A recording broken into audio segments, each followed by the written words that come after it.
Hello and welcome to breakout session number 11. We're calling this one Guitar Geometry. As usual, I want to stop, take a minute, and thank all my friends in the Guitar League around the country that might be watching today and say hey. And as usual, ask you, if you haven't already, please go ahead and subscribe to this channel. And if you hit the little bell, we'll give you notification when we put another breakout session up. And obviously, if you like them, hit the like button too. Thanks. I also want to thank you for all the nice comments that I've been receiving and on emails and stuff about the breakout sessions. Thanks a lot. I really love doing these because I do a lot of research on these so that I try to give you the right information. And in my research, I've been able to make a lot of breakthroughs in my own guitar playing, which is neat. You know, one of the big breakthroughs I made was being able to play over the chords with arpeggios. I want to thank Guthrie Trapp for that one. But that was a big breakthrough. And so recently I made another breakthrough that is like really a simple idea, but it really made a big difference in my playing. So and that's where we talk about the guitar geometry thing. There's a lot of geometry in guitars. You know, you got circles, you got triangles, you got squares, you got rectangles, you got radiuses of fretboards and necks, and it's all kinds of angles in guitars. But we're going to make it really simple today. We're going to talk about a triangle and a rectangle and what that can do for you. So I'm going to put a dumb little chart up beside here too to kind of show you what I'm talking about. But I'm going to break it down for you. We're going to start in the key of C. And we're going to play a triangle and then a rectangle. And the way we're going to do this, in the key of C, we're going to use on the B string, the C note on the B string. It's going to be our root note for this. And then we're going to have an A note on the G string and a D note on the B string. So you got an A, C, D, and that's like a little triangle on those two strings. Then we're going to go play the D, E, G, A. This is like a little rectangle on the bottom two strings. Hopefully you can see that.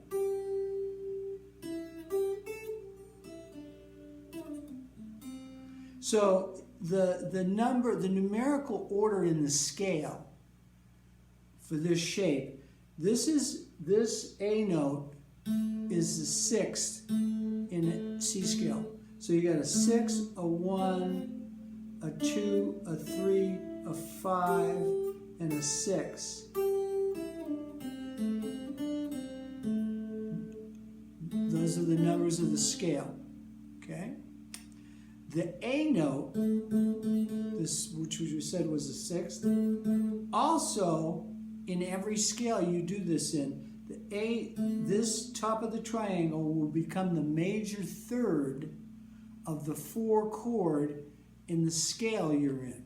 So in the key of C, F is the 4 chord. So this A is the major third of F. So when you're playing along with, in the key of C, probably like a 1-4-5 kind of progression, this fits right in with the F chord, takes you right there.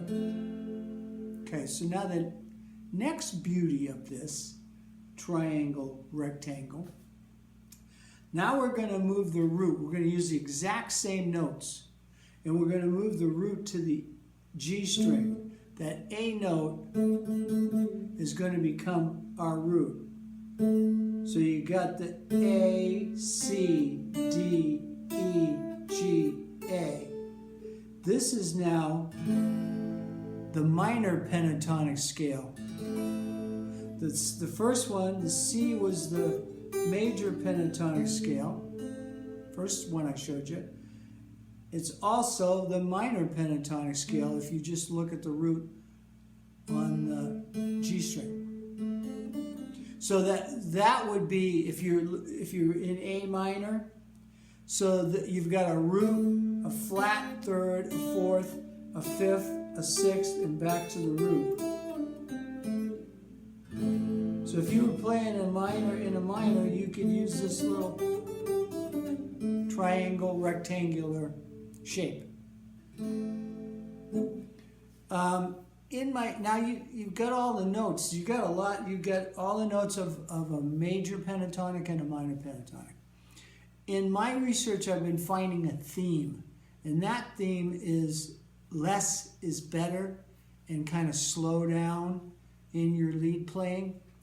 You have enough notes now to play a solo in most progressions, but in a 1-4-5 blues progression for sure, in a country progression that has that, 1-4-5 type thing, and then there can be the minor chord can be in there too in the progression. You can still play over that, okay? So you have enough notes now, plus you can bend, you can hammer on, pull off, slide. You got enough notes to do a whole solo. And as I said, in my research, I've been finding that a lot of the great guitar players are saying the same thing, that you shouldn't play as many notes.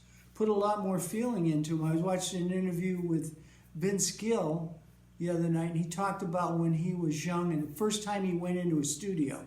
He wanted to be a studio musician and not a performer. That was his goal, to be a studio musician. So he went in and he laid down a track. So then the producer said, okay, let's do it again, kid, and this time show me half of what you know. So slow down and take out a lot of those notes. And then the theme kept going. I was watching Joe Bonamassa do an interview, and he said basically the same thing. When he was young and went into a studio, he was playing away, and his manager said, okay, now let's do that again and divide it by 2. Okay, so there's definitely a theme here. Okay, so the other beauty of this triangle rectangle thing, and I didn't want to get too complicated today, but it also acts as a bridge to other things, because I know if I'm in C and I do this little rectangle thing, that this note right up here is the root note again, and this is the A-shaped C, so I am right there in a C major pentatonic. It takes me right to it. So for me, it was a bridge to get from the cage system to another part of the cage system, from this little thing to a major pentatonic or a minor pentatonic scale. It just helps me move up and down the neck. And the other beauty of this is, like, if you have enough notes now to play a solo. So if you're playing with some people, and this happens, you're playing along with people and they look at you like, okay, take that lead, and your mind just goes blank. You go, what am I supposed to do here, Well, now you can just relax again and find the root note of whatever key you're in and just use that little triangle and rectangle and play a whole solo. And when they give you a solo when you're playing with a group, unless you're in the Allman Brothers band, they don't expect you to take off for 15 minutes and play a solo. They expect you to play a couple of bars of a solo and get back to the song. So this is perfect for that. You can hang on that little area for a long time and it will sound great, trust me, with this. So another interesting thing, we talk about scales, is I watched another interview with Kenny Wayne Shepherd, and he said that, he goes, I don't know the names of all the scales, I just know the pentatonic scale, and I know what works. I was kind of taken back by that figure. And this kid's been playing all his life and he doesn't know the scales. Well, guess what? He doesn't know the names of them. Guess what? It doesn't matter. He knows what they look like. He knows the shapes. He knows how to get to them. And he knows what sounds good, which is what I'm always preaching. If it sounds good, it is good. Okay. So, you know, we don't work on songs usually in a breakout session. I try to do that, you know, that teach a man to fish thing, you know, teach a man to fish and he'll be out on the boat drinking beer all day, you know, that one. So if on my breakout sessions that I've done, they're trying to take you somewhere, trying to teach a man to fish. So if you go back and look at it, number 1 through number 4 and number 7 through number 11 are taking you on a journey from basic theory to chord shapes to little chords to pentatonic scales to playing over chords and so on. And hopefully, if you go back and look at those, you might make a breakthrough like I did on some of these things. Some of the simplest stuff, all of a sudden you get those aha moments. So again, I want to you know, thank everybody for all the nice comments you made. And I'm going to ask you again, if you haven't subscribed already, if you would please subscribe to my channel. There's no cost. It's free, no obligation. Nobody's going to bug you if you do. And hit the little bell, and we'll tell you when one's coming up. And the like button if you like it.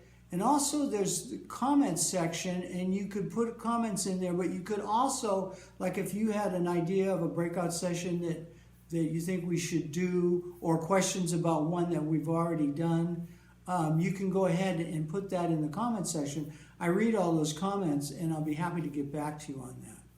So, so today what I'm doing, you should get a loop and it doesn't matter now what key you get a loop in, because we can take now this little triangle and rectangle, you can move it all over the fretboard. So in other words, you find E note on the B string, do a triangle and a rectangle, now you're playing an E pentatonic scale. So if you had an E 1-4-5 progression backing track, you could play along with it all day.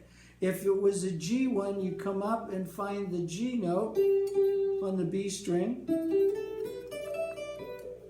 Same thing, you could just move it all over the place. And obviously, when you get past the 12th fret, if you want to go that far, it repeats itself, okay? But you can play in any key now because you know where the root is. And if it's a minor key that you pick a backing track, let's stick with the major one first till you get used to it. But then you can pick a minor backing track, a minor blues, and whatever key it's in, just go to the G string and find the root there. So like a D, so there's a D here, D note, D triangle, rectangle, D minor. So you can move all over the neck, so depending on where the root is. So get a little backing track and play along with it and stick right in that triangle, rectangle. Don't go out of it, and just see what it sounds like. Do some bends, some vibrato, some slides, some hammer-ons, some of that stuff. You know, just get used to it, and you'll see that that's all you need to make a lot of music. So we're going to play our way out of here, hopefully. It's a short one today. I'm going to have another one, probably going to get two breakout sessions in a short period of time for you. So we're going to say goodbye and hope to see you in the next video. We'll play out of here in E.